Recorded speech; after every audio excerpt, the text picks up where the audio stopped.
ఈ సమయమందు బైబిల్లో నుండి దేవుని యొక్క వాక్య భాగాన్ని ధ్యానం చేద్దాం. కీర్తనల గ్రంథము 42వ కీర్తనల భాగం. లేచి నిలబడి వాక్య భాగాన్ని ధ్యానం చేద్దాం.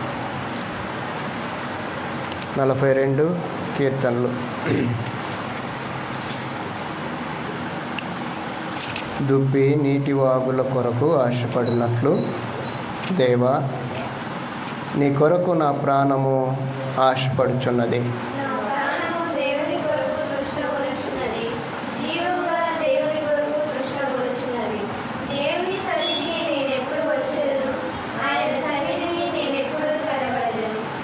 దేవుడు ఏమాయనని వారు నిత్యము నాతో అనుచుండగా, రాత్రింబగుళ్ళు నా కన్నీళ్లు నాకు అన్నపానములాయను.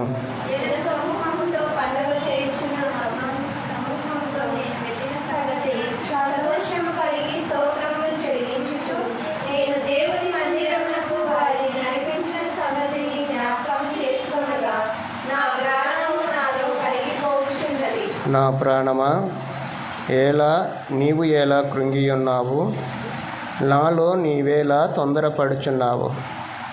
దేవుని యందు నిరీక్షణ ఉంచుము. ఆయనే నా రక్షణకర్త అనియు నా దేవుడనియు చెప్పుకొనుచు ఇంకనూ నేను ఆయనను స్తుతించెదను.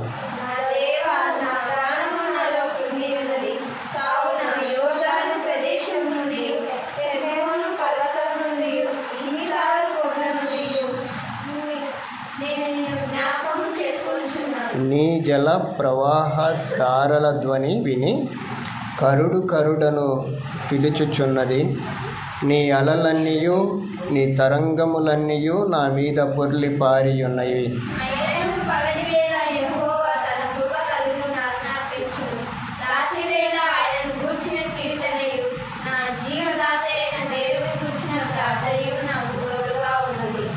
కావున నీవేళ నన్ను మరచియున్నావు.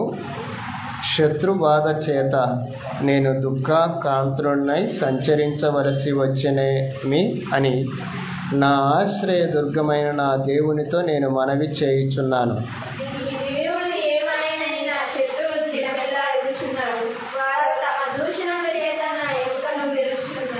నా ప్రాణమా, నీవేళ కృంగియున్నావు, నాలో నీవేళ తొందరపడుచున్నావు.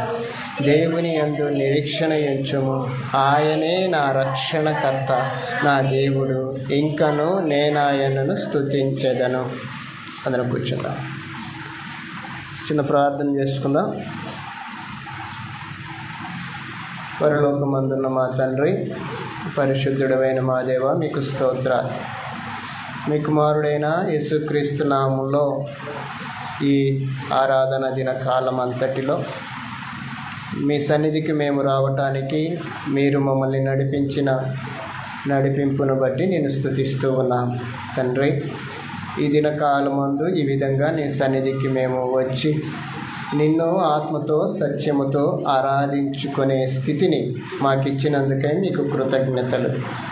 దయగల ప్రభువా, ప్రేమగల దేవా, అయా, ఈ సమయమందు నీ పిల్లలమైన మమ్ములని మీరు దృష్టి ఉంచండి. మీ మాటలు మాకు తెలియచేయండి.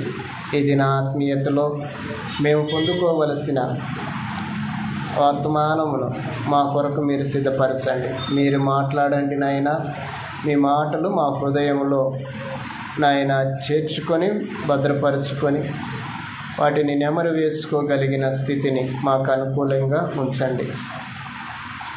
వినగలిగిన చెవులను, గ్రహింపు కలిగిన మనస్సును కూడా మాకు దయచేసి మీరే మహిమ పొందుకోమని నాయన, ప్రారంభం మొదలుకొని కార్యక్రమం చివరి వరకు మీ సహాయాన్ని మేము కోరుకుంటుండగా దయ చూపించమని, ఈ సమయం ముందు మీరు మాతో మాట్లాడుతుండగా మమ్మల్ని అందరినీ ఈ యొక్క సన్నిధిలో సిద్ధపరచి నడిపించమని యేసుక్రీస్తు నామములో ప్రార్థన చేస్తున్నాను మా పరమ తండ్రి. ఆమేన్. ముందుగా మన పరమ తండ్రి అయిన దేవాతి దేవునికి నా యొక్క స్తుతులు స్తోత్రాలు చెల్లిస్తూ ఉన్నాను. ఈ సమయంలో కూడి వచ్చిన దేవుని పిల్లలైన మీకు, లైవ్ కార్యక్రమంలో చూస్తూ ఉన్న దేవుని ప్రియులైన వారందరికీ హృదయపూర్వకమైన వందనములు తెలియజేస్తూ ఉన్నాను. అందరికీ వందనములు. ఎందుకో గడిచిన వారము నేటి వరకు కొంత బాధాకరమైన, శరీర అనారోగ్యకరమైన పరిస్థితులను మనం ఎదుర్కోవలసి వచ్చింది. ప్రస్తుత కాలంలో ఉండబడిన ఈ వైరల్ ఫీవర్స్ ప్రతి ఒక్కరిని చేరుకొని బాధించటము మనం చూస్తూ ఉన్నాం. గత వారంలో మనందరికీ కూడా జ్వరాల బారిన పడిన వారమే. అది ఆ జ్వరాల పరంపర ఇంకా కొనసాగుతూనే ఉంది. అందుకే ఈరోజు మనము కొద్ది మందితో ఈ క్రమాన్ని ముందుకు నడిపిస్తూ ఉన్నాం. దేవుడు త్వరగా మనందరికీ కలిగిన ఈ అనారోగ్యకరమైన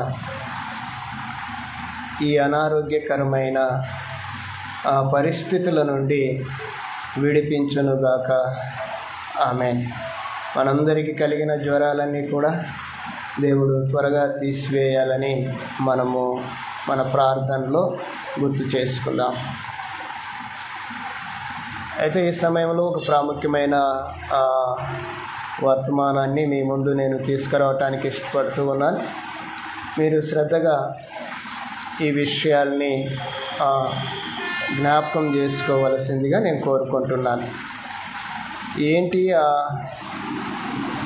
ఆత్మీయకరమైన మాటలంటే, కొరింథీయులకు రాసిన మొదటి పత్రిక 2వ అధ్యాయం 13వ వచనంలో ఒక మాట మనము ధ్యానం చేద్దాం. కొరింథీయులకు రాసిన మొదటి పత్రిక 2వ అధ్యాయం 13వ వచనం.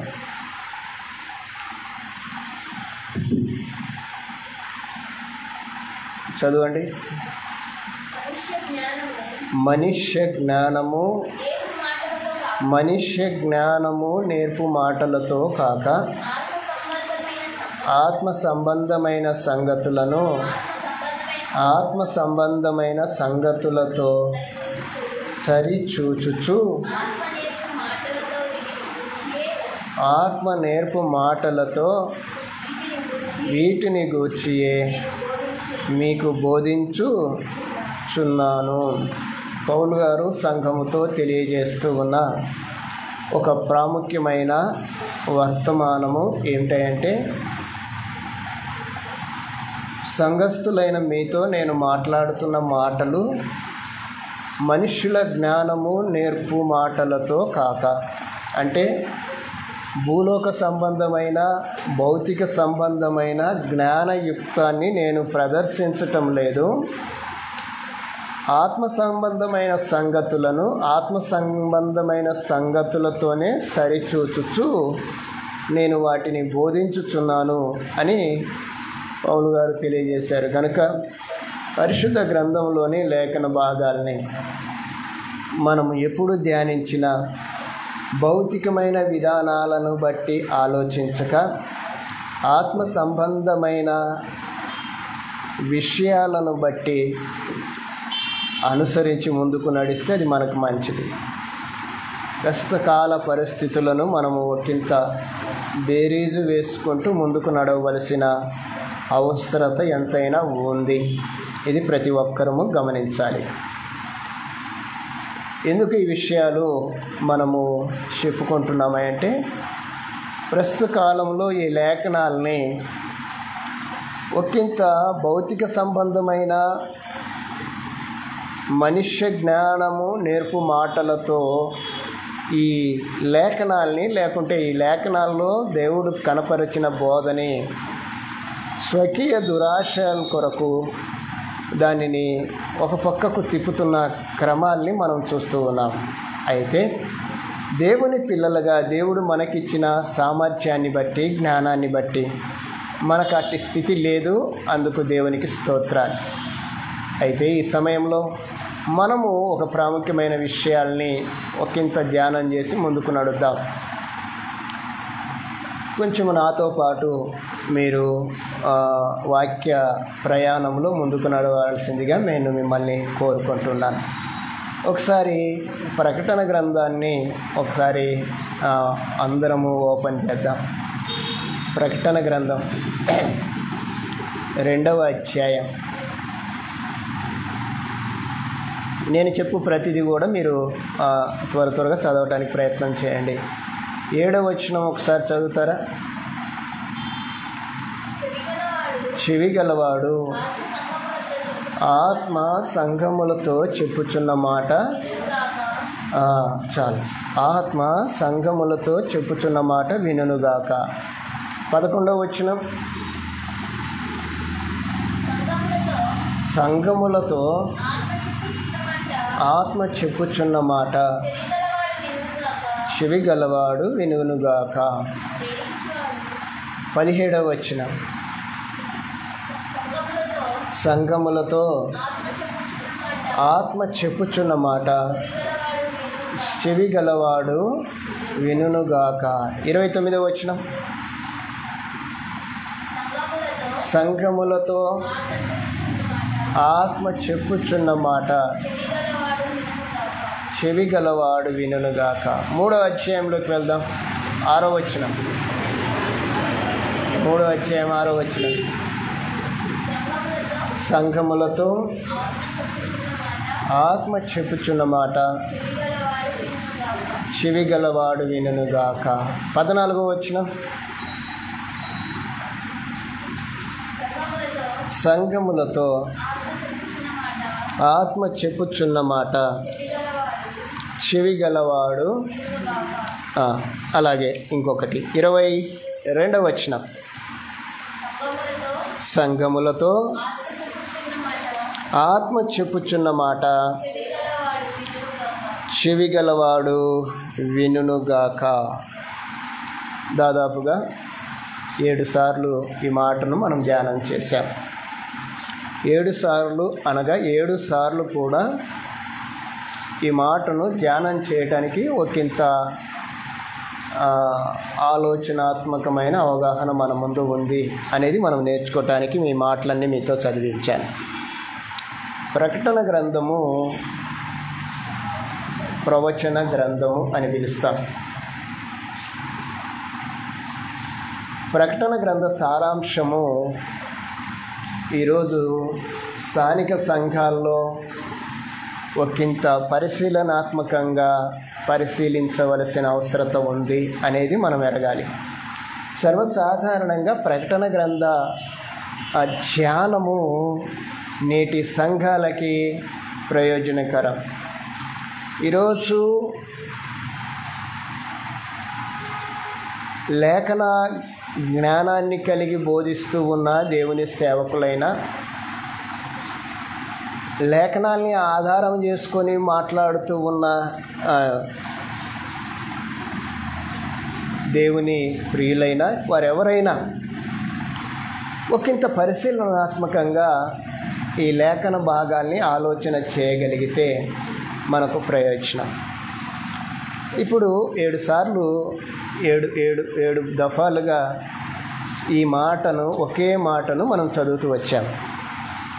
7 సార్లు చదవటానికి గల కారణం ఏంటంటే పరమందున్న దేవుడు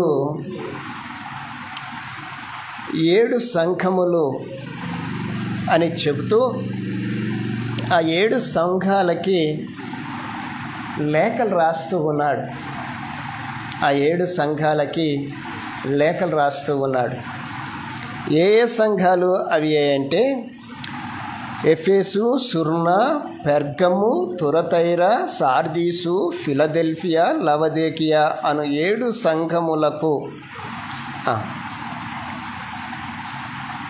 పరమందున్న దేవుడు యోహానుకి ఒక దర్శనాన్ని చూపిస్తూ ఆ దర్శనములో సంఘాల యొక్క స్థితిని స్కాన్ చేసి, బాగా వినాలి, స్కాన్ చేసి చూస్తూ రాస్తున్నాడు. ఎఫెసీ సంఘం యొక్క స్థితిని స్కాన్ చేశాడు. సుర్ణ సంఘం యొక్క స్థితిని స్కాన్ చేశాడు. పెర్గమ, తురతైర, సార్దీసు, ఫిలదెల్ఫియా, లవదోకియా అనే సంఘాలన్నింటినీ కూడా ఆ చుట్టూ ఉన్న సంఘాలన్నింటినీ స్కాన్ చేశాడు. స్కాన్ చేయటం అంటే మీకు తెలుసు కదా, స్కాన్ చేయటం అంటే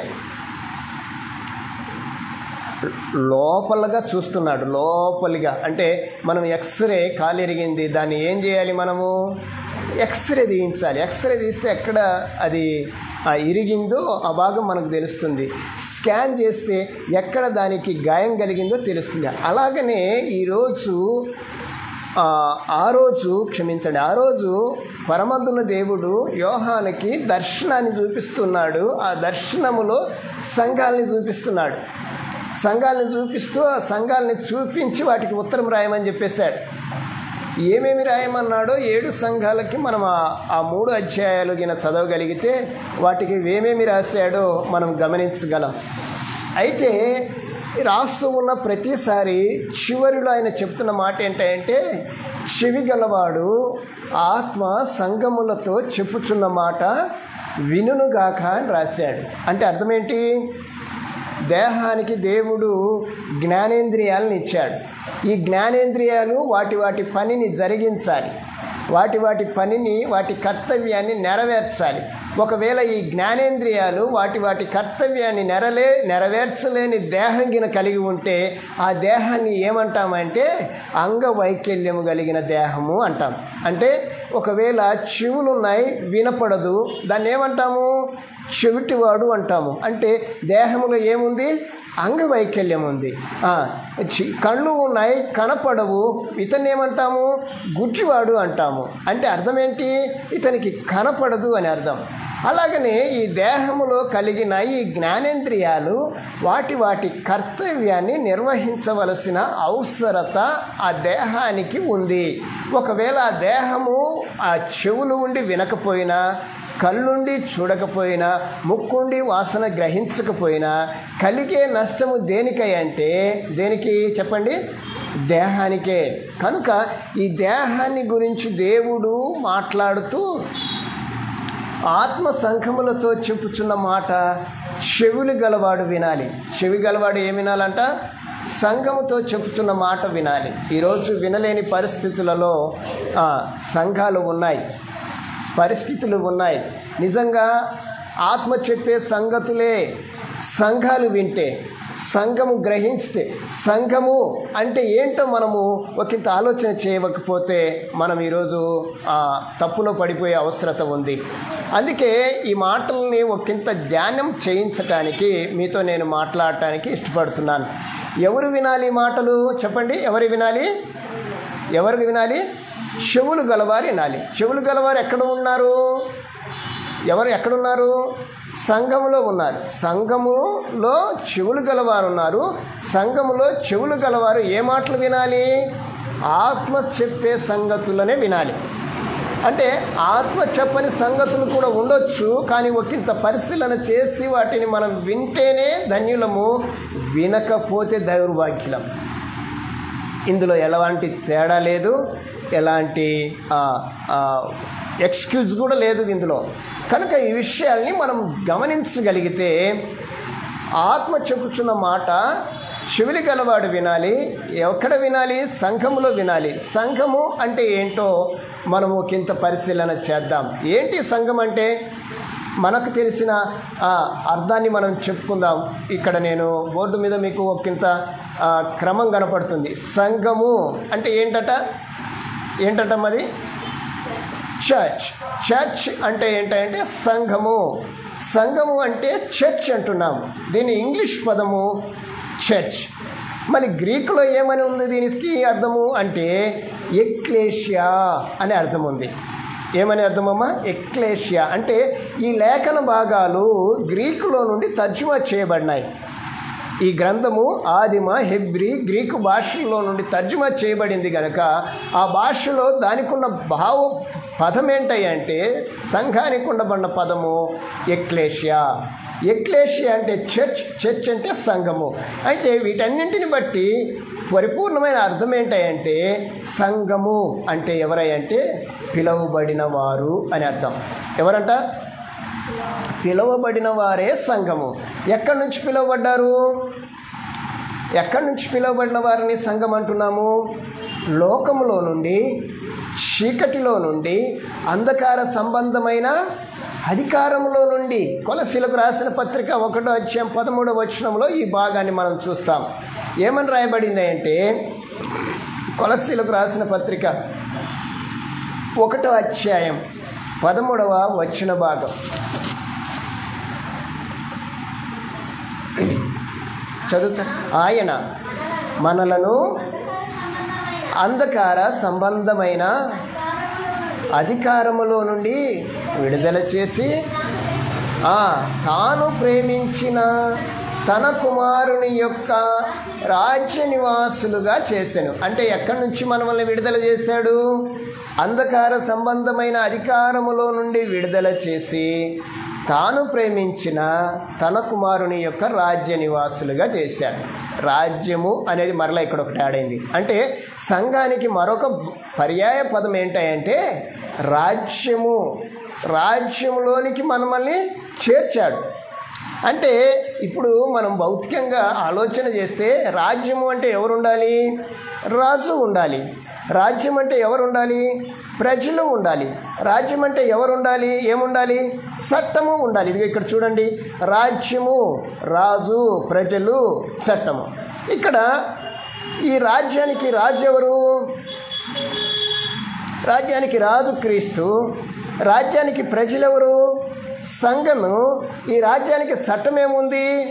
క్రొత్త నిబంధన చట్టం ఉంది. అంటే రాజ్యమే సంఘము, సంఘమే రాజ్యం అంటానికి గల కారణం ఏంటంటే మనం ఒక మాట ఇక్కడ చూద్దాం. ఎఫెసీయులకు రాసిన పత్రిక 1వ అధ్యాయం. ఈ సంఘానికి శిరస్సు ఎవరో చూద్దాం. 22వ వచనం. యేసుక్రీస్తు ప్రభువుని గురించి మాట్లాడుతున్న ఒక మాట. సమస్తమును ఆయన పాదముల క్రింద ఉంచి సమస్తము పైని ఆయనను సంఘమునకు శిరస్సుగా నియమించెను. ఆ సంఘము ఆయన శరీరం. ఇప్పుడు చెప్పండి, సంఘం ఎవరు? ఆయన శరీరము. ఆ శరీరానికి శిరస్సు ఎవరు? క్రీస్తు. ఇంకొక మాట కూడా చూద్దాం. కొరింథీయులకు రాసిన పత్రిక 1:18 సంఘము అను శరీరమునకు ఆయనే శిరస్సు. ఆయనకు అన్నింటిలో ప్రాముఖ్యము కలుగు నిమిత్తము ఆయన ఆది అయ్యుండి మృతులలో నుండి లేచుటలో ఆది సంభూతుడాయను. ఎవరాయన? యేసుక్రీస్తు ప్రభు వారు మృతులలో నుండి లేచాడు. దేని విషయంలో అంటే సంఘ కొరకు.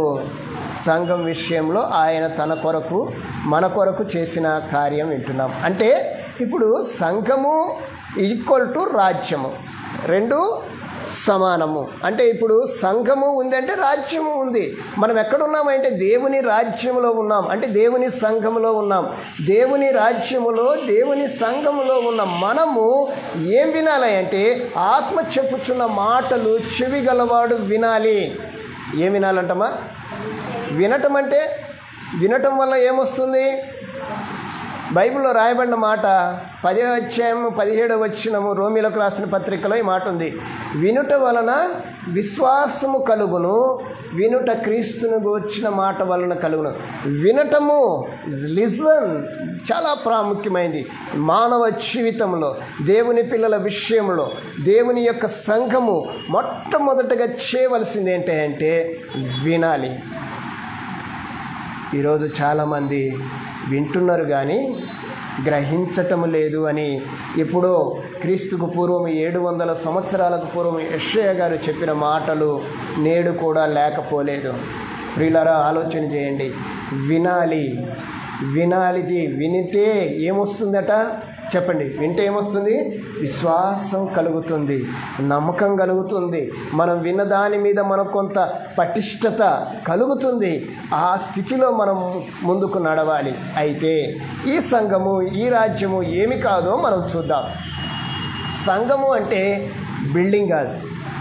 ఏం కాదంట? బిల్డింగ్ కాదు, అంటే ఒక గొప్ప మందిరము లేకుంటే ఒక గొప్ప కట్టడం కాదు, బిల్డింగ్ కాదు, గోడలు కాదు, స్థిరముగా ఉండే కట్టడాలు కావు. ఏం కావో గుర్తుపెట్టుకోండి. సంఘము అంటే బిల్డింగ్ కాదు, గోడలు కాదు, స్థిరముగా ఉండే కట్టడాలు కూడా కాదు. సంఘము అంటే ఏమని రాయబడింది తిమోతి పత్రికలో చూద్దాం. 3వ అధ్యాయం 15వ వచనం తిమోతి పత్రిక.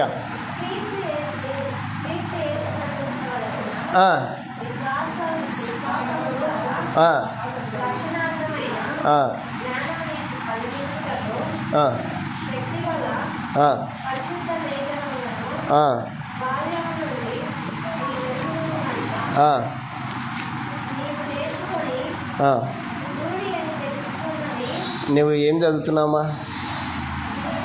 తిమోతి పత్రికే, 1 తిమోతి పత్రికే చదువుతున్నావా? 2 తిమోతి ఎందుకు చదువుతున్నావు? ఏం సబ్జెక్ట్ చదువుతున్నామో మనం ఏం చేస్తున్నామో ఆలోచన చేయాలి. 3వ అధ్యాయం 15వ వచనం, అయినను నేను ఆలస్యము చేసిన ఎడల దేవుని మందిరములో అనగా జీవము గల దేవుని సంఘము, దేవుని మందిరము కట్టడము, దేవుని మందిరము అంటే ఏంటి అంటే జీవము గల దేవుని సంఘము. అంటే సంఘము అంటే ఏంటంట? జీవము గలది. ఏం గలది? జీవము గలది. జీవము కలిగింది సంఘము. అంత మాత్రమే కాదు, అపోస్తుల కార్యము 20వ అధ్యాయము 28వ వచనములో యేసుక్రీస్తు ప్రభు వారు ఈ జీవానికి ఏమిచ్చాడు అంటే చెప్తాను. 20వ అధ్యాయం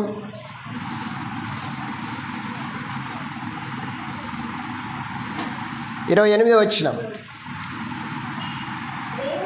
దేవుడు తన స్వరక్తమిచ్చి సంపాదించిన, అంటే సంఘం కోసం దేవుడేమిచ్చాడు? రక్తం ఇచ్చాడు. అంటే రక్తంలో ఏముంటుంది? ప్రాణం ఉంటుంది. రక్తమే ప్రాణము, ప్రాణానికి ఆధారము రక్తము. అంటే పరమందున్న దేవుడు ఈ సంఘము జీవము గలదని చెప్తున్నాడు. ఈ జీవానికి ఆధారం ఏంటంటే రక్తము. రక్తం ఎవరిచ్చారు? దేవుడిచ్చాడు. దేవుడు తన స్వరక్తం ఇచ్చి సంపాదించిన సంఘము. అయితే ఈ సంఘమును ఎవరు కట్టారు? ఈ సంఘమును ఎవరు కట్టారు? ఎవరు కట్టారు చెప్పండి? ఎవరు కట్టారమ్మా? సంఘాన్ని కట్టింది ఎవరు? ఎక్కడ కట్టాడు? ఎవరు కట్టారు? ఎక్కడ కట్టాడు? ఎప్పుడు కట్టాడు? ఇవి తెలియాలి కదా మనకి. మత్తయి సువార్త 16వ అధ్యాయం 18వ వచనం, మత్తయి సువార్త 16:18లో ఈ మాట చూస్తాం. మరియు ఈ బండ మీద నా సంఘమును, రైట్, ఎవరి సంఘాన్ని కడతానంటున్నాడు? యేసుక్రీస్తు ప్రభు అంటున్నాడు, నా సంఘాన్ని కడతాను. ఆ సంఘాన్ని కట్టిన వారు ఎవరంటే యేసు ప్రభు. ఇది ఎప్పుడు కట్టబడింది అంటే అపోస్తల కార్యం 2వ అధ్యాయము 38 నుండి 47 వచనాల్లో సంఘము కట్టబడింది. సంఘము ఎలా కట్టబడింది అంటే ఆ దినాన 3000 మంది ఇంచుమించు పురుషులతో ఆ రోజు బాప్తిసం పొందటాన్ని బట్టి, లోకంలో నుండి దేవుని వైపు తిరిగిన ప్రజలను బట్టి ఆ రోజు సంఘము యెరూషలేములో మొట్టమొదటిగా సంఘము కట్టబడింది. సంఘం అంటే ఎవరు అనుకున్నాము? ప్రజలు. ప్రజలు ఎక్కడి నుంచి వచ్చారు? అంధకార సంబంధమైన దాంట్లో నుండి. ఎలాగొచ్చారంటే ఇదిగో ఈ మాటలో మనము ఒకంత ఆలోచన చేయగలిగితే అపోస్తల కార్యం 2వ అధ్యాయంలో ఈ మాట మనం కొంత ఆలోచన చేయగలిగితే ఏమని రాయబడింది అంటే, వారు ఈ మాట విని హృదయంలో నొచ్చుకొని, సహోదరులారా మేమేమి చేతుమని అపోస్తలుని అడగ్గా, మీరు మారు మనసు పొంది పాప క్షమాపణ నిమిత్తం ప్రతివాడు యేసుక్రీస్తు నామమున బాప్తిసం పొందుడి, అప్పుడు మీరు పరిశుద్ధాత్మ అనే వరం పొందుతురు. ఈ వాగ్దానం మీకును మీ పిల్లలకును దూరస్తులందరికీ, అనగా మన ప్రభు అయిన మన దేవుడు తన యొద్దకు పిలిచిన వారందరికీ చెందునని వారితో చెప్పాను. ఇంకను అనేక విధమైన మాటలతో సాక్ష్యం ఇచ్చి మూర్ఖులకు ఈ తరం వారికి వేరై రక్షణ పొందుడని వారిని హెచ్చరించెను. కాబట్టి అతని వాక్యం అంగీకరించిన వారు బాప్తిసం పొందిరి. ఆ దినమందు ఇంచుమించు 3,000 మంది చేర్చారు. సంఘము ఏ విధంగా ప్రారంభించబడింది అంటే, మనము ఆలోచన చేస్తే 3,000 మందితో నూతన నిబంధన సంఘము ప్రారంభించబడింది. నూతన నిబంధన సంఘము ప్రారంభించిన నాటి నుండి నేటి వరకు దేవుడు తన చిత్త ప్రకారము ఆ సంఘాలని, ఆ సంఘ క్రమ పరంపర కొనసాగిస్తున్నాడు. అయితే నేటి దినాల్లో ఆ సంఘము ఏ విధంగా ఉండాలని దేవుడు కోరుకుంటున్నాడో మనం ముందుకు నడుద్దాం.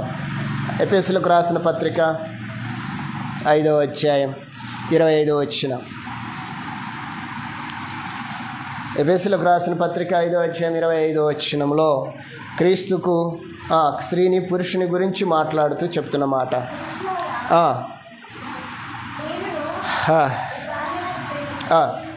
అటువలే క్రీస్తు కూడా సంఘమును ప్రేమించి అది కళంకమైనను ముడతైనను అట్టిది మరి ఏదైనను లేక పరిశుద్ధమైనదిగాను నిర్దోషమైనదిగాను మహిమగల సంఘముగాను ఆయన తన ఎదుట దానిని నిలవపెట్టుకొనవలెనని వాక్యముతో ఉదక స్నానము చేత దాన్ని పవిత్రపరచి పరిశుద్ధపరచుటకై దాని కొరకు తనను తాను అప్పగించుకొనెను.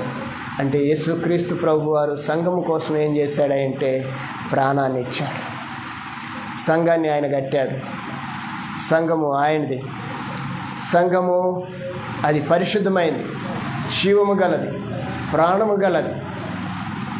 అట్టి సంఘములో నువ్వు నేనున్నాను. ఉండబడిన నేను నువ్వు దేవుడు మాట్లాడుతూ చెప్తున్నాడు. రాబోయే దినాల్లో మనం ఒకంత లోతుగా దేవుని వాక్యాన్ని ధ్యానించడానికి సిద్ధపడుతున్న క్రమంలో ముందుగా చెప్తున్న మాట ఏంటంటే, సంఘాల గురించి చెవి గలవాడు ఆత్మ చెప్పుతున్న సంగతులను ఏం చేయాలట? వినుగాక. అంటే అర్థం ఏంటంటే వినాలి, వినాలి, వినాలి. వినటమే మన యొక్క భాగ్యం. బైబిల్లో రాయబడిన మాట ఏంటంటే సమీపించి ఆలకించుట శ్రేష్టము అని రాయబడింది. అంటే వినటము శ్రేష్టమైంది, వినటము అది విలువైంది. అలాంటి వినే విషయాల్ని ఒకంత జాగ్రత్తగా మనం విని వాటిని అనుసరిస్తాం. వినటంతోటే సరిపోతుందా? వినటంతోటే సరిపోతుందా? యేసుక్రీస్తు ప్రభు వారు ఒక చిన్న ఎగ్జాంపుల్ని, మాదిరిని, ఉపమానాన్ని మనతో పంచుకున్నాడు. ఎక్కడుందో చెప్తారా మాట? మత్తయి సువార్త 13వ అధ్యాయం. వినటానికి గురించి ఒక చిన్న ఉదాహరణ, లేకుంటే ఎగ్జాంపుల్, లేకపోతే ఉపమానం ఒక మాట మీతో చెప్తాను, వినండి.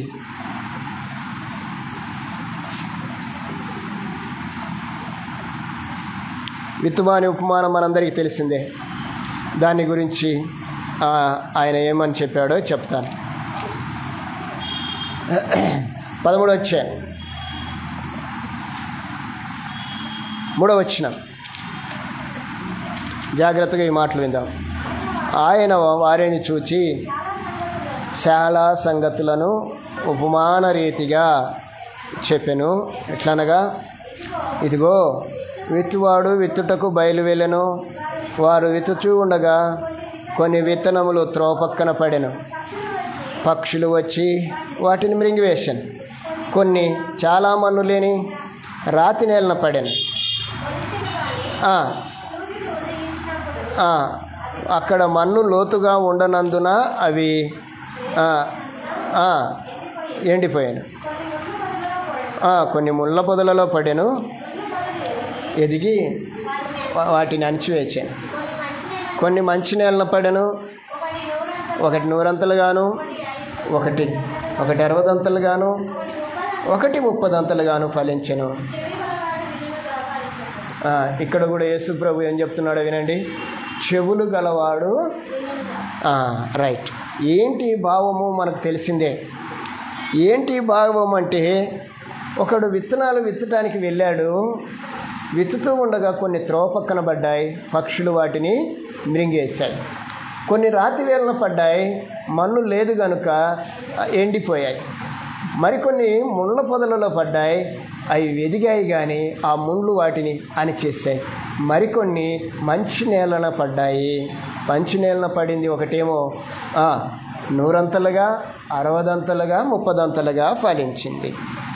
ఏమంటే ఈ విషయము అనేది మనం అంటే, నేను ఒకటే మాట నేను చెప్తాను. 23వ వచనం చదవండి. చివరి మాట నేను చెప్తాను. మంచి నేలన విత్తబడినవాడు, వాక్యము విని గ్రహించువాడు. బాగా వినాలి.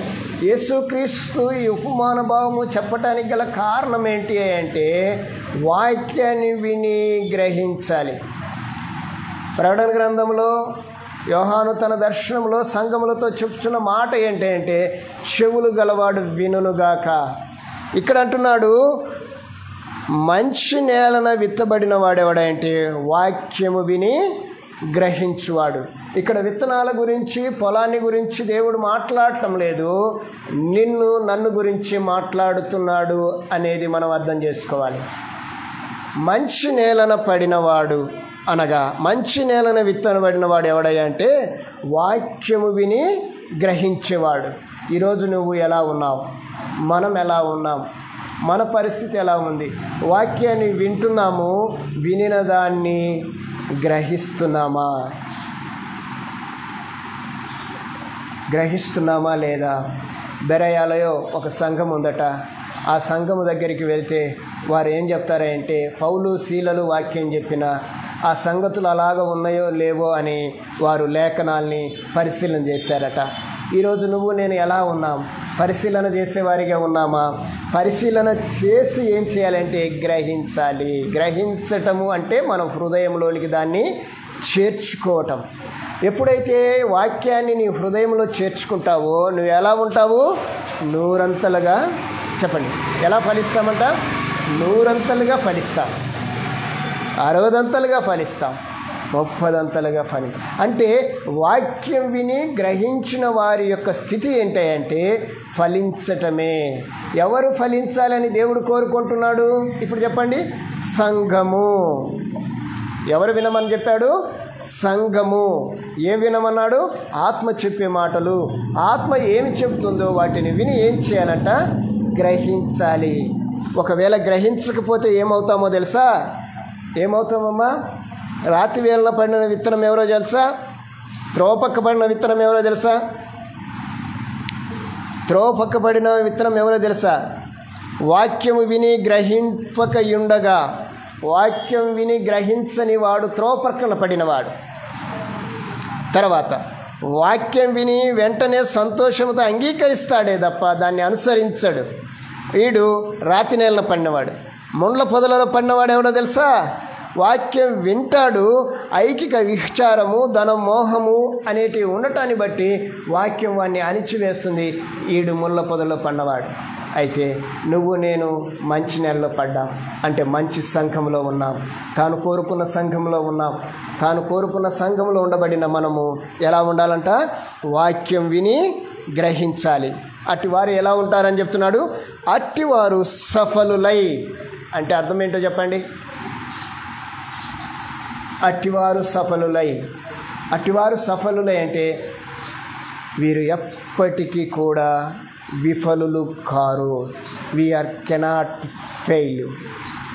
వీళ్ళు ఎప్పటికీ విఫలులు కారు, సఫలు అవుతారు. ఎవరు సఫలు అవుతారమ్మా? వాక్యం విన్నారు, విని గ్రహించిన వారు సఫలు అవుతారు. అట్టి స్థితి దేవుడు మనందరికీ దయచేయునుగాక. ఆమేన్. దేవుడి మాటలు మన వెనుకల్లో దీవించునుగాక.